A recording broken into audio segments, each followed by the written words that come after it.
നടൻ സലീം കുമാറിന്റെ മരണത്തിൽ വികാരഭരിതമായ FB പോസ്റ്റുമായി മുഖ്യമന്ത്രി VD സതീശൻ. ചിരിയുടെ മണവാളൻ മാത്രമായിരുന്നില്ല എനിക്ക് സലീം കുമാർ.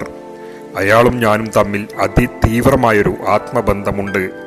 എൻ്റെ നാടിൻ്റെ അഭിമാനമായൊരാൾ, എനിക്കൊരു നിലപാടുണ്ടെന്ന് ഉറക്കെ പറഞ്ഞയാൾ, വ്യക്തിപരമായ നഷ്ടങ്ങളെക്കുറിച്ച് അല്പം പോലും ഓർക്കാതെ രാഷ്ട്രീയ നിലപാടിൻ്റെ ദൃഢത ആവർത്തിച്ച് പറയുന്ന ഒരാൾ. ഞാൻ കോൺഗ്രസുകാരനാണെന്ന് പറയാൻ ആരെയും ഭയക്കാതിരുന്ന ധീരനായ കലാകാരൻ. എൻ്റെ തെരഞ്ഞെടുപ്പുകളിൽ തെരഞ്ഞെടുപ്പ് കമ്മിറ്റി ഓഫീസിൻ്റെ ഉദ്ഘാടനം അവകാശം പോലെ പിടിച്ചു വാങ്ങിയ സലീം കുമാർ. പാർട്ടിയുടെ വിജയങ്ങളിൽ അത്രമേൽ സന്തോഷിച്ച കൂടപ്പിറപ്പ്.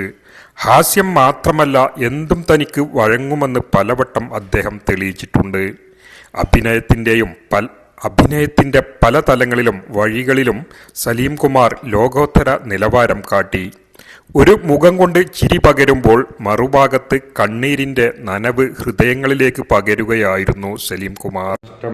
സലീം കുമാറിന് വിട എന്ന് പറഞ്ഞുകൊണ്ടാണ് അദ്ദേഹത്തിൻ്റെ FB പോസ്റ്റ് അവസാനിക്കുന്നത്.